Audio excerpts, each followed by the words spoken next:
اللہ رب العزت فرماتا ہے آج تمہارے اس دین کی میں نے تکمیل کر دی ہے جو دین حضرت آدم سے شروع ہوا تھا، اب وہ پورا ہو گیا مشن، اور اب میں اسی اسلام سے راضی اور خوش ہو گیا۔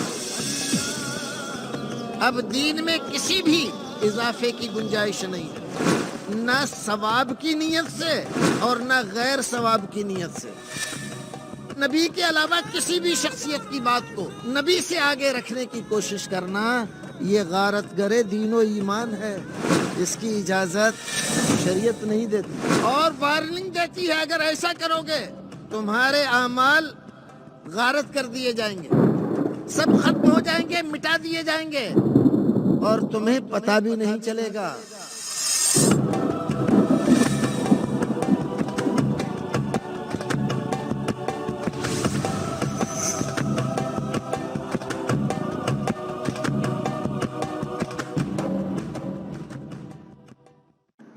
دین مکمل ہو گیا ہے، اب دین میں کسی بھی اضافے کی گنجائش نہیں ہے، نہ ثواب کی نیت سے اور نہ غیر ثواب کی نیت سے۔ کبھی کبھی ایک شبہ ہوتا ہے،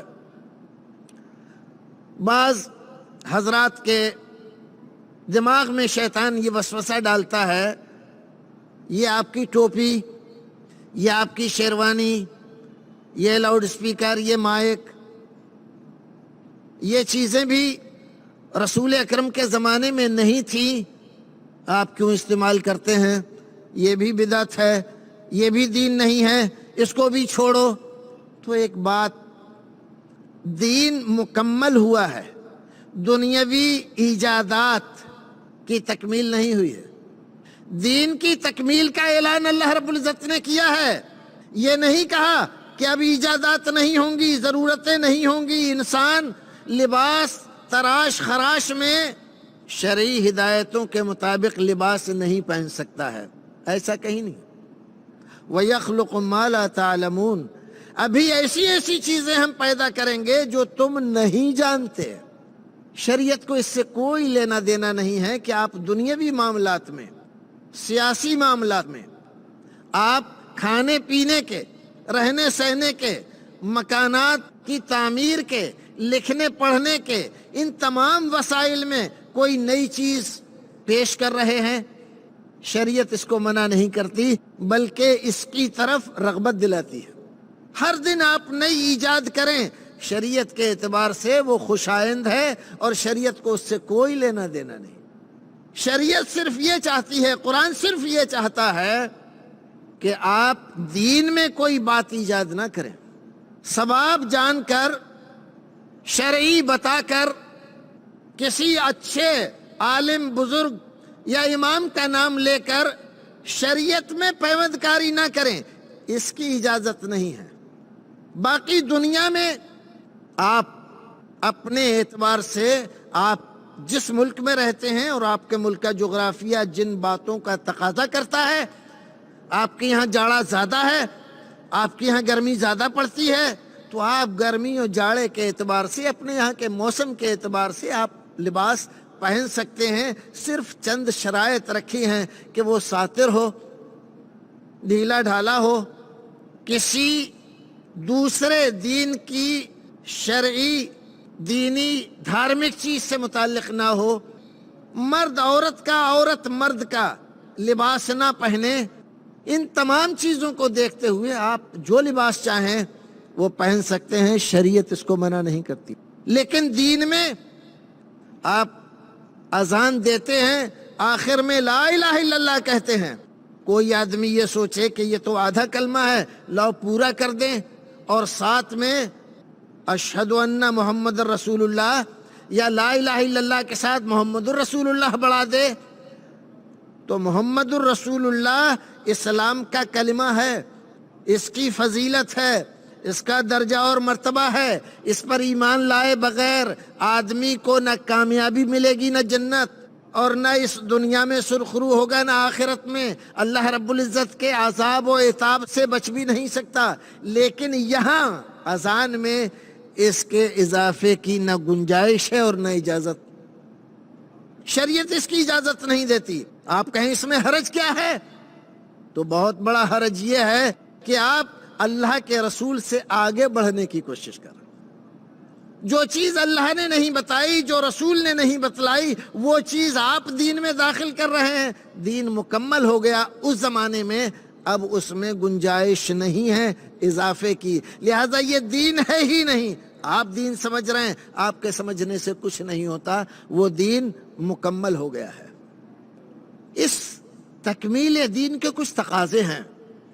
یہ بات، یہ یقین، یہ ایمان، یہ عقیدہ کہ ہمارا دین مکمل ہے، یہ ہم سے کچھ مطالبہ کرتا ہے، کچھ تقاضے کرتا ہے۔ سب سے پہلی بات، ہمیں اس بات پر خوشی اور فخر ہونا چاہیے کہ اس دنیا میں صرف ہم ایسے دین کے حامل ہیں کہ ہمارا دین مکمل ہے۔ ہمیں اس بات پر خوشی ہونی چاہیے کہ ہمارے نبی محترم جو دین لے کر آئے ہیں وہ انسان کی اور انسانیت کی ساری ضرورتوں کی تکمیل کرنے کے لیے کافی ہے، اس میں اضافے کی کوئی گنجائش نہیں ہے، اس میں کسی بھی طرح سے کوئی کمی نہیں ہے۔ دین کی تکمیل ہم سے اس بات کا بھی تقاضا کرتی ہے کہ ہم اپنے رسول کے اسوہ سے زندگی کے کسی بھی موڑ پر الگ نہ ہو، جدا نہ ہو، آپ سے الگ چلنے کی کوشش نہ کریں، آپ سے قدم آگے بڑھانے کی کوشش نہ کریں۔ قرآن نے اس بات سے ہمیں منع کیا، لا ترفعوا اصواتکم فوق صوت النبی ولا تجهروا له بالقول كجهر بعضكم لبعض ان تحبط اعمالكم وانتم لا تشعرون۔ آیت کریمہ بہت واضح انداز میں کہہ رہی ہے، ہر ایک آدمی سمجھ لے گا کیا؟ نبی کی آواز پر اپنی آواز بلند مت کرو، اور جیسے تم آپس میں ایک دوسرے کو بلاتے ہو ایسے میرے نبی کو مت بلاؤ، مت پکارو۔ جانتے ہو کیا ہوگا اگر ایسا کرو گے؟ ان تحبط اعمالکم وانتم لا تشعرون، تمہارے اعمال غارت کر دیے جائیں گے، سب ختم ہو جائیں گے، مٹا دیے جائیں گے، اور تمہیں پتہ بھی نہیں چلے گا۔ ساری زندگی کا کیا کرایا بیکار ہو جائے گا۔ یہ دو اتنے بڑے جرم ہیں، کیا؟ نبی کی بات سے اپنی بات اوپر رکھنے کی کوشش، اپنی یا اپنے کسی عزیز کی یا نبی کے علاوہ کسی بھی شخصیت کی بات کو نبی سے آگے رکھنے کی کوشش کرنا، یہ غارت گرے دین و ایمان ہے، اس کی اجازت شریعت نہیں دیتی، اور وارننگ دیتی ہے اگر ایسا کرو گے تو تمہارے اعمال سرے سے ضائع ہو جائیں گے، نہ روزہ بچے گا، نہ نماز بچے گی، نہ حج بچے گا، اور نہ آپ کا کوئی فرض اور نہ نفل، کوئی بچے گا نہیں، سب اللہ رب العزت باطل کر دے گا۔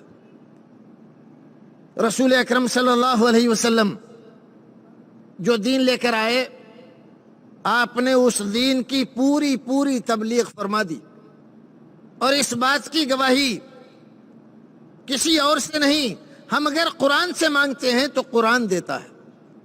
بعض ہمارے بھائیوں کو اس طرح کا شبہ ہوتا ہے کہ نہیں یہ جو دین ہے ظاہری قرآن اور سنت میں جتنا پایا جاتا ہے اس کے علاوہ بھی کچھ ہے۔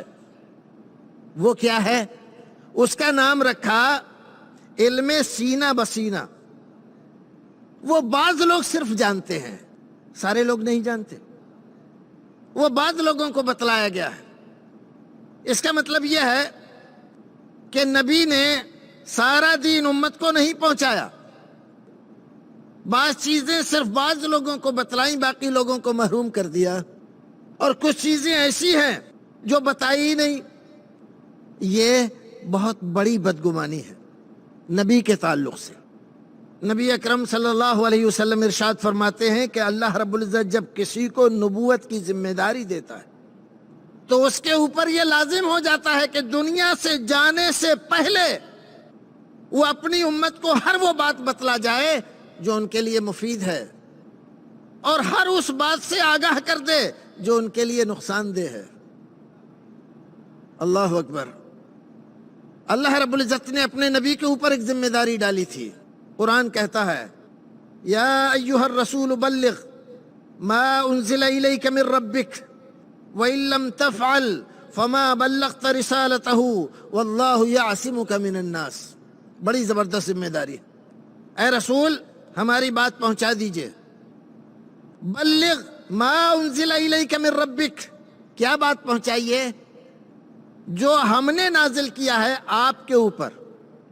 ما انزل الیک من ربک، جو آپ کے اوپر آپ کی رب کی طرف سے نازل کیا گیا ہے وہ پہنچائیے، کوئی اور بات نہیں، کسی اور بات کی گنجائش نہیں ہے۔ وَإِن لَّمْ تَفْعَلْ فَمَا بَلَّغْتَ رِسَالَتَهُ، اور اگر آپ نے ایسا نہیں کیا، کیسا نہیں کیا؟ جو ہم نے نازل کیا آپ کی طرف وہ آپ نے نہیں پہنچایا۔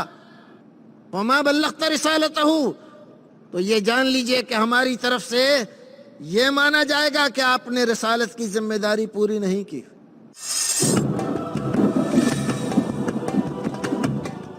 السلام علیکم ورحمۃ اللہ وبرکاتہ۔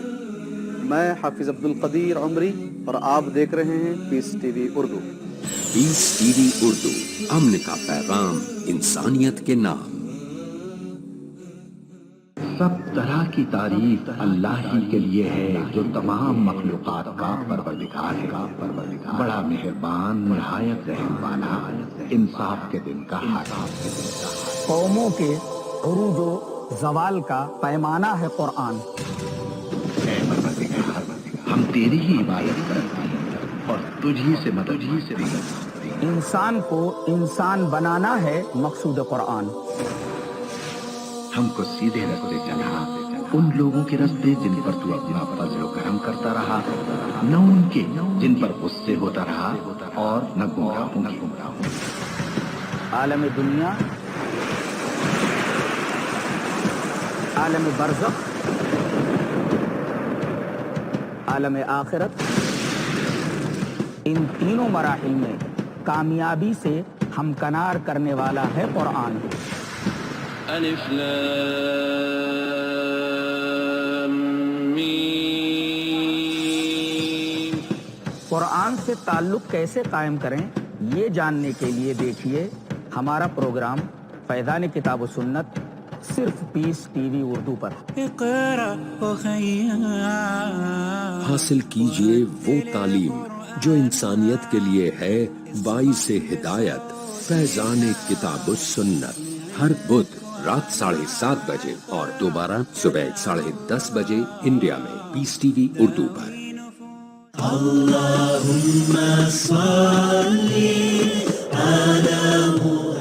احادیث نبوی صلی اللہ علیہ وسلم۔ حضرت ابو ہریرہ رضی اللہ عنہ سے روایت ہے، جناب رسول اللہ صلی اللہ علیہ وسلم نے فرمایا، اللہ تعالی خوش ہوتا ہے تمہاری 3 باتوں سے، اور ناخوش ہوتا ہے 3 باتوں سے۔ خوش ہوتا ہے اس سے کہ تم عبادت کرو اس کی اور اس کے ساتھ کسی کو شریک نہ کرو، اور اس کی رسی سب مل کر پکڑے رہو، یعنی قرآن پر عمل کرتے رہو اور پھوٹ مت ڈالو۔ اور ناخوش ہوتا ہے بے فائدہ بک بک کرنے اور بہت پوچھنے سے اور مال ضائع کرنے سے۔ صحیح مسلم جلد نمبر 3 کتاب الاغذیہ حدیث نمبر 4255۔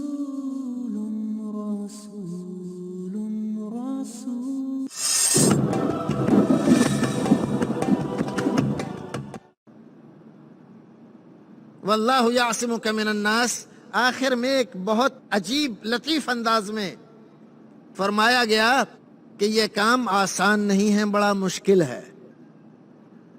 آسمانی بات پہنچانا بندوں تک آسان کام نہیں ہے، اس میں لڈو نہیں ملتے، ہار پھول نہیں ملتے، اس میں گالیاں ملتی ہیں، تہمتیں ملتی ہیں، الزام تراشیاں ہوتی ہیں، پتھر کھانے پڑتے ہیں، در در بھٹکنا پڑتا ہے۔ زخم اٹھانے پڑتے ہیں، دانت توڑوانے پڑتے ہیں، سر میں زخم کھانے پڑتے ہیں. یہ راستہ آسان نہیں ہے، دنیا کی دشمنی مول لینا پڑتی ہے. لیکن اللہ رب العزت فرما رہا ہے واللہ یعصمک من الناس. لیکن ہماری طرف سے یہ بشارت ہے آپ کو کہ اللہ رب العزت لوگوں کی شرارتوں، سازشوں، بدماشیوں سے حفاظت فرمائے گا. نبی اکرم صلی اللہ علیہ وسلم کی زندگی کو اگر آپ ایک نظر میں دیکھیں، سیرت طیبہ کو، تو آپ کو لگے گا کہ لوگوں نے کوئی کسر نہیں چھوڑی آپ کو ستانے میں، تکلیف دینے میں، آپ کو مارنے میں. کیا کیا نہیں کیا. آپ نیچے بیٹھے ہوئے، اوپر سے بڑی سل ڈال دی، چکی کا پارٹ ڈال دیا تاکہ آپ ختم ہو جائیں. لیکن اللہ رب العزت نے وہاں سے بھی حفاظت فرمائی.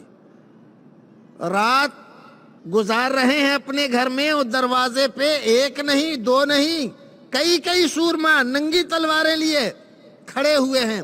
جیسے ہی صبح نکلیں گے ایک ساتھ سارے لوگ تلوار ماریں گے. لیکن اللہ رب العزت نے بچا لیا. سفر ہجرت کو دیکھیے، قدم قدم پر آزمائشیں ہیں، پریشانیاں ہیں، مشکلات ہیں، اندیشے ہیں، لیکن اللہ رب العزت نے بحفاظت پہنچا دیا اپنے جانثاروں کے پاس. جو وعدہ اللہ رب العزت نے کیا تھا اس کو 100% پورا فرما دیا. اللہ اکبر. جو اللہ رب العزت کے لیے جیتا ہے، اللہ رب العزت اپنی طرف سے اس کے لیے کوئی کسر اٹھا کر نہیں رکھتا. نبی کو حکم دیا گیا آسمانی ہدایت جو ہم نازل کر رہے ہیں اس کو آپ پہنچائیے. یہاں پر اپنی طرف سے کچھ ملانے کی اجازت نہیں دی گئی. جب نبی کو اجازت نہیں دی گئی تو کسی دوسرے کو اجازت کیسے دی جا سکتی ہے؟ کیا نبی نے بات پوری پہنچا دی جو ذمہ داری آپ کو سونپی گئی تھی؟ ہاں، قرآن کہہ رہا ہے الیوم اکملت لکم دینکم، آج ہم نے تمہارا دین مکمل کر دیا. یہ اس بات کی شہادت اور گواہی ہے کہ نبی نے کوئی بات چھپائی نہیں. اگر ایک بات بھی چھپا لی ہوتی تو دین مکمل نہ ہوتا، اور اللہ رب العزت یہ کہتا کہ یہ بات آپ نے چھپا لی ہے، دین مکمل نہیں ہوا، پہنچائیے اس کو تب مکمل ہوگا. لیکن قرآن کا یہ گواہی دینا کہ دین مکمل ہو گیا، یہ اس بات کی شہادت ہے کہ دین مکمل ہو گیا اور نبی نے کوئی بات نہیں چھپائی.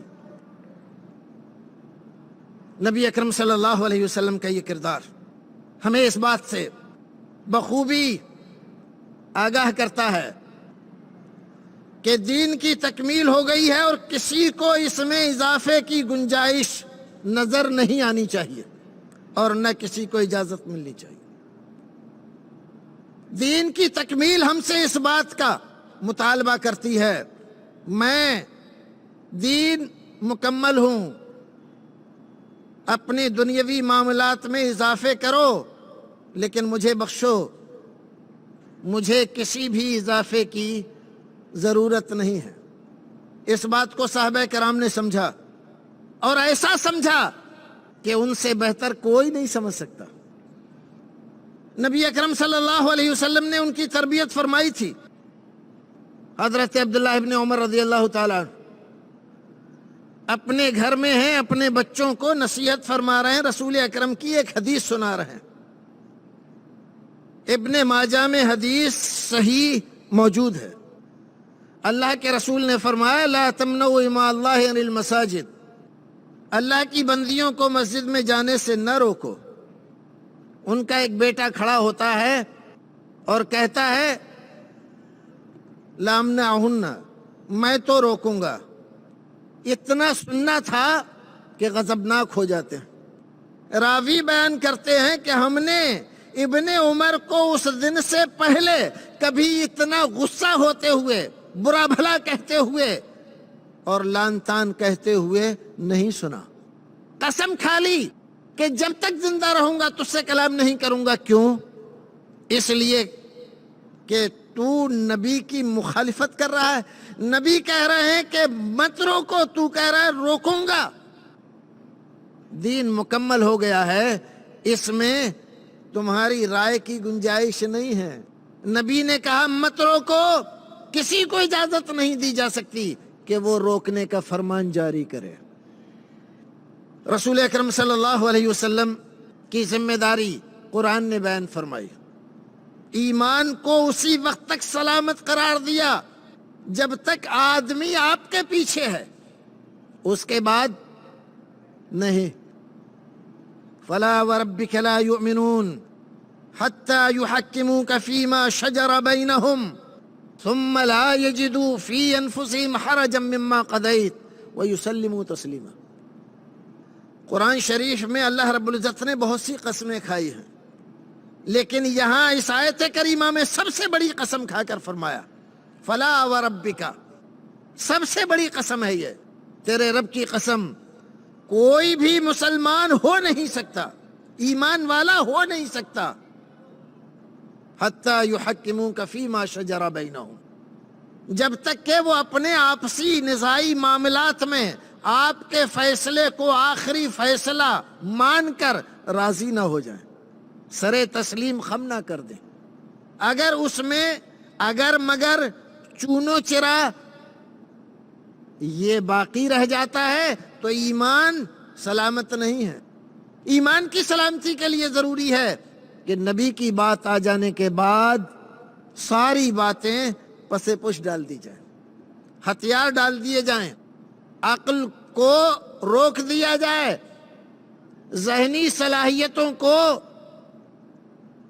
اجازت نہ دی جائے کہ اس میں کسی طرح کے شکوک و شبہات پیدا کرے۔ نہیں، نبی نے کہہ دیا، اب اس کے بعد ختم۔ رسول اکرم کا دربار لگا ہوا ہے، حضرت عمر بن الخطاب رضی اللہ تعالی عنہ بیٹھے ہوئے ہیں اور ایک کتاب پڑھ رہے ہیں۔ رسول اکرم صلی اللہ علیہ وسلم کی نظر پڑی، سارے صحابہ کرام تو آپ کی بات سن رہے ہیں اور وہ ایک کتاب پڑھ رہے ہیں۔ چہرہ بدل گیا، غصے کے آثار ظاہر ہوئے۔ حضرت ابو بکر صدیق رضی اللہ تعالی عنہ رسول اکرم کے مزاج کو اچھی طرح جانتے تھے۔ عمر کو کہا، عمر کیا کر رہے ہو؟ دیکھ نہیں رہے اللہ کے رسول کے روح انور کی طرف؟ جب نظر ڈالی تو سب کچھ بھول گئے، زبان سے نکلا رضیت باللہ ربا وبالاسلام دینا وبمحمد نبیا، میں اللہ کو رب مان کر، محمد صلی اللہ علیہ وسلم کو نبی مان کر اور اسلام کو دین مان کر راضی ہوں۔ اللہ اکبر، دو ٹوک عقیدہ ہے، عقیدے میں کسی شک و شبے کی گنجائش نہیں ہے۔ اللہ کے رسول کوئی ایسی بات نہیں ہے جو ان تین باتوں کے خلاف ہو۔ ناراضگی کس لیے ہے؟ کیا پڑھ رہے ہو؟ اللہ کے رسول، یہ توریت کا ایک پرانا نسخہ ہے، اس میں بڑی اچھی اچھی باتیں لکھی ہوئی۔ فرمایا متحوکون کما تحوکت الیہود والنصارى، ارے یہ کیا کر رہے ہو تم لوگ؟ جیسے یہود و نصارہ نے رویہ اختیار کیا تھا ویسا۔ لو کان موسیٰ حیا ما وسعہ الا اتباعی، آج یہ کتاب موسیٰ پر نازل ہوئی تھی نا، یہ کتاب نہیں، اگر آج موسیٰ بھی اس دنیا میں آ جائیں باوجود اس کے کہ وہ اولو العزم من الرسل میں سے ہیں، ایک دو نہیں سینکڑوں نبی ان کی شریعت کی تجدید کے لیے اللہ رب العزت نے بھیجے تھے۔ بڑا اونچا مرتبہ حضرت موسیٰ علیہ السلام کا، لیکن محمد الرسول اللہ کے آ جانے کے بعد اب ما وسعہ الا اتباعی آ جائیں، اور اگر خدا نخواستہ میری اتباع و فرما برداری نہ کریں تو کام ان کا بھی نہیں چلے گا، نجات ان کی بھی ممکن نہیں ہے، جنت سے وہ بھی دور کر دیے جائیں گے۔ اب میرے آ جانے کے بعد، دین کے مکمل ہو جانے کے بعد کسی دوسرے کی بات نہیں چلے گی۔ یہ سکہ آج نبی اکرم کے آ جانے کے بعد اللہ رب العزت کے یہاں عبادتیں قبول ہوتی ہیں تو صرف وہ جن پر محمد الرسول اللہ کی مہر لگی ہوتی ہے، ریاضتیں قبول ہوتی ہیں وہ جو رسول اکرم کی بتائی ہوئی ہدایت کے مطابق ہوتی ہیں۔ نیکی وہ ہے جو رسول کے دربار سے بتائی جاتی ہے۔ سارے راستے بند ہیں، صرف ایک راستہ ہے۔ اللہ تک پہنچنے کے سارے راستے بند ہیں، صرف ایک راستہ ہے، اور وہ راستہ ہے محمد رسول اللہ کا۔ جنت کے لیے صرف ایک راستہ جاتا ہے، اور وہ ہے سنت کا راستہ۔ اللہ کی رضامندی اور خوشنودی حاصل کرنے کا صرف ایک ذریعہ ہے، اور وہ ہے رسول اکرم کی اتباع و فرما برداری کا راستہ۔ باقی سارے راستے بند ہیں۔ کسی راستے میں نہ ہدایت ہے، نہ نجات ہے، نہ جنت ہے۔ سارے راستے بند ہو چکے ہیں، صرف ایک راستہ باقی ہے، مسلک سنت پہ۔ اے سالک چلا جا بے دھڑک، جنت الفردوس کو سیدھی گئی ہے یہ سڑک۔ اس کے علاوہ کوئی اور راستہ نہیں ہے۔ کسی کو ہدایت چاہیے، کسی کو جنت چاہیے، کسی کو کامیابی چاہیے، تو اس کے لیے اس دربار میں، دربار نبوی میں، دربار مدنی میں آنا پڑے گا۔ کسی اور دربار سے کام نہیں چلے گا۔